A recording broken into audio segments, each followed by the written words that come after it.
Alright, pick poppers, not half.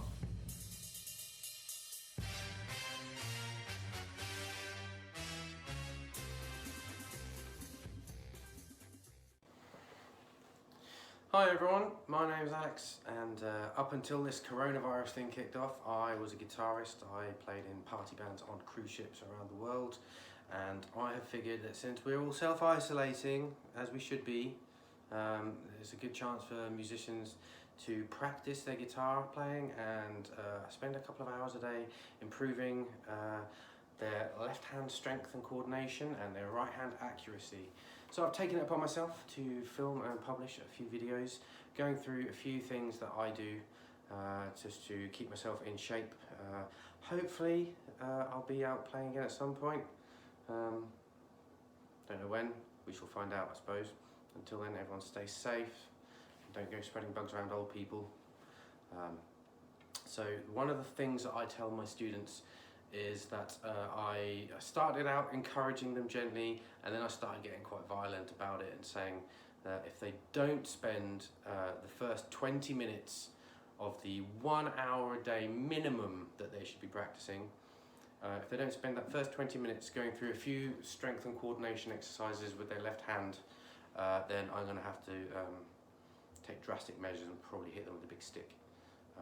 But I'm going to show you a couple of things over the next couple of days and hopefully weeks that they can use to fill up those 20 minutes with.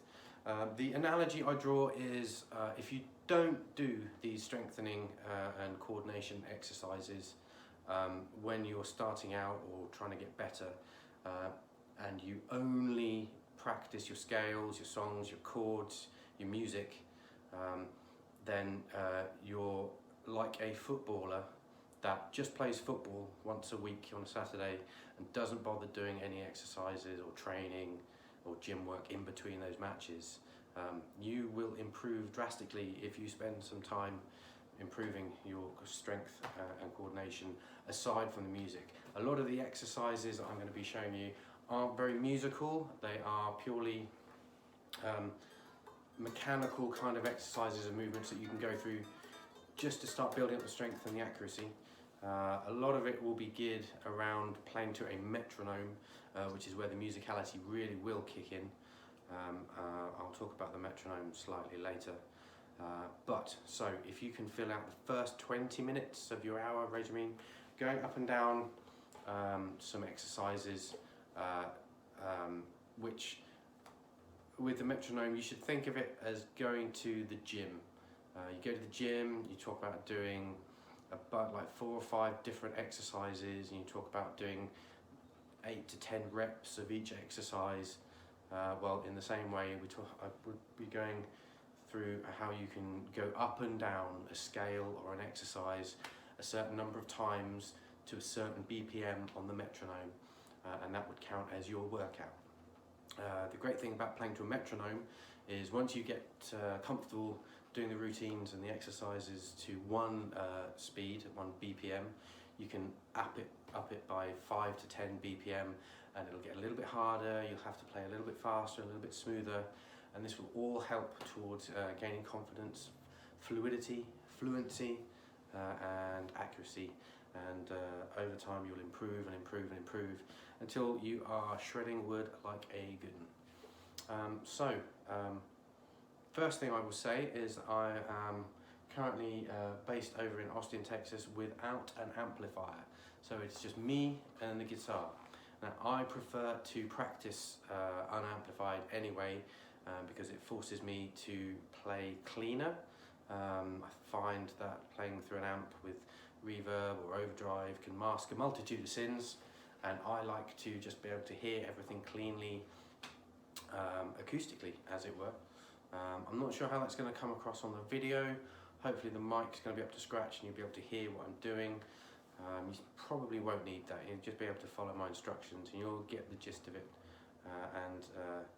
As I say, if we can get you to have the first 20 minutes of your hour routine going through these exercises, strengthening your left hand, sharpening your right hand, and then you can bring them together.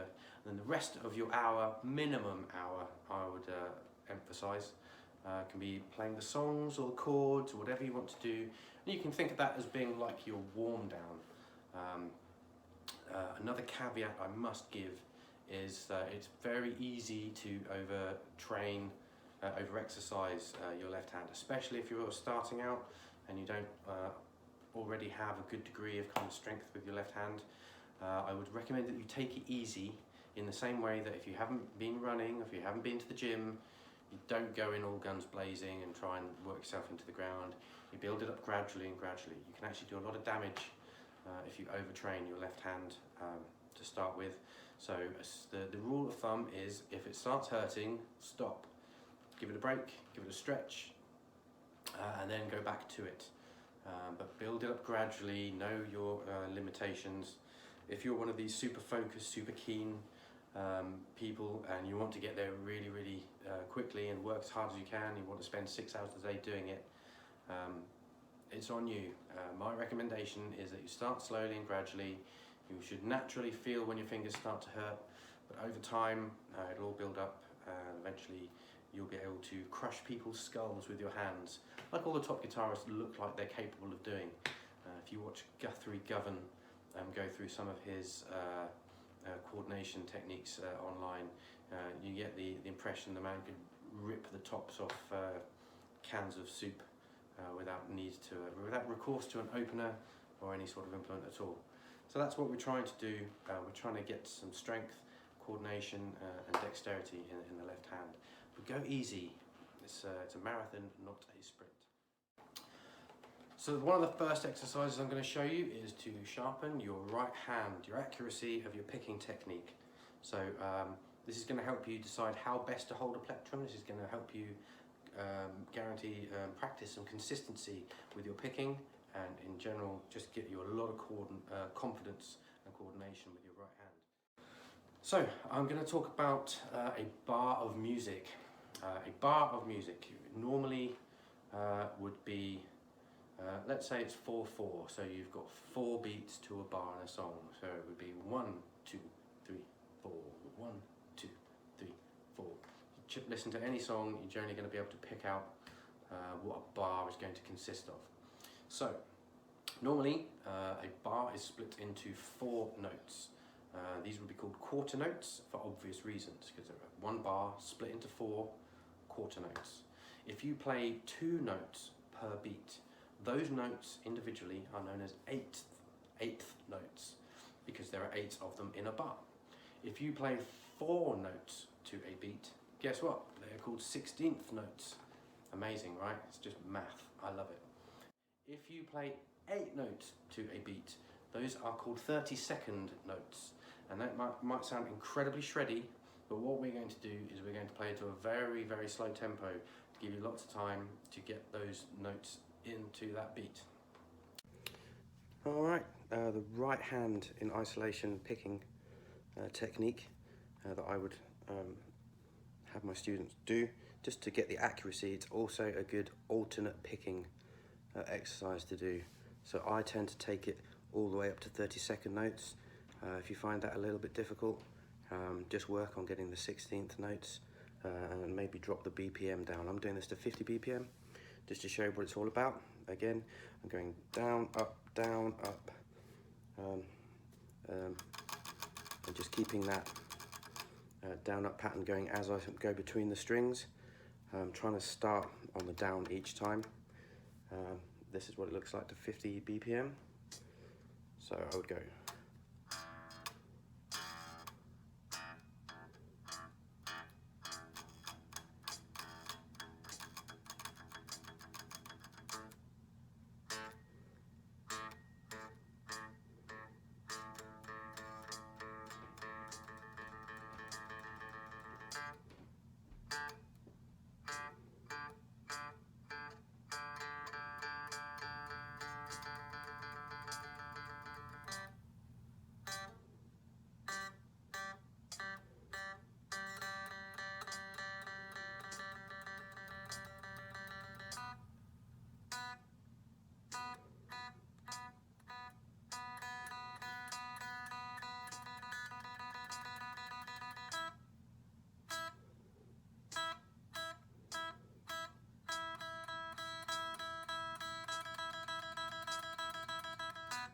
and so on, so forth, up and down the strings. It's good fun when you start getting up to sort of the 70 BPM and you really find yourself giving it. Enjoy doing that. Try and keep it clear and consistent, and yeah, see how fast you can take it. Okay, so the hammer-on exercise that I like, and this is the proper workout. Very little musicality involved. It's all about being able to do it in time to the BPM, and this is the one that's really going to take your fingers to the gymnasium. It's very slowly. I will start it off. You were doing, and then you will be going, and then you will be going. So the middle two fingers you're kind of doing in reverse, but it fits the pattern. So again, very slowly.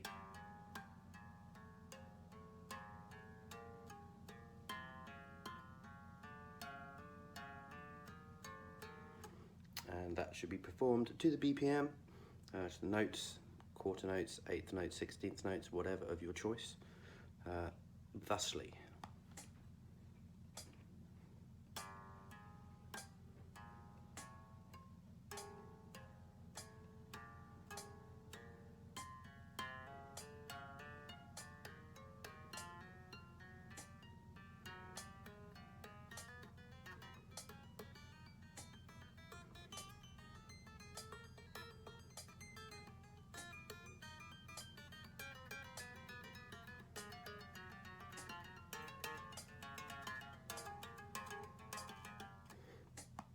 So do that for a couple of minutes or until your fingers feel like they're going to seize up or fall off, and enjoy investigating different BPMs to do that at. But that is a proper finger strengthener and coordination and dexterity exercise to do. Would recommend.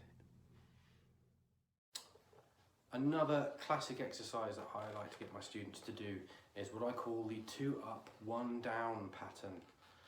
This basically would involve, in this case, G major again, keeping 1 sharp. So you take the scale, you start on the G, and then you go up 2 notes. In this case to the B, and then down 1, and then up 2 to the C, down 1, up 2, down 1, up 2, down 1, and so on and so forth, so that you get.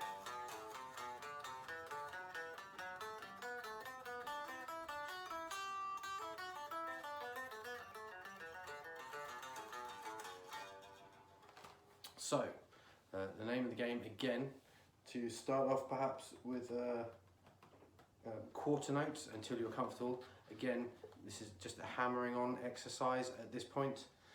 It's great for a number of factors, as well as obviously the strengthening that you get from having to hit the notes hard enough for them to ring out.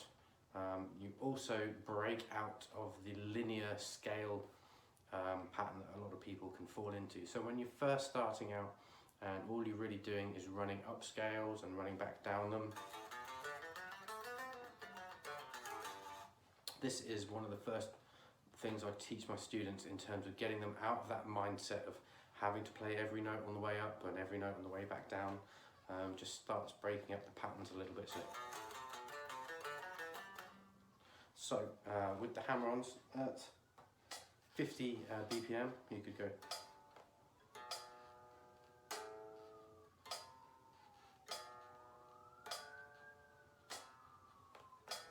And so on and so forth, up and down, and then perhaps go for the quarter notes.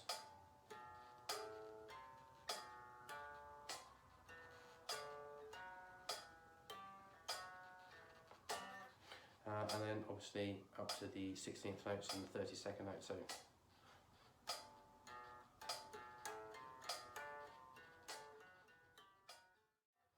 And then if you're feeling particularly adventurous, obviously the 32nd notes.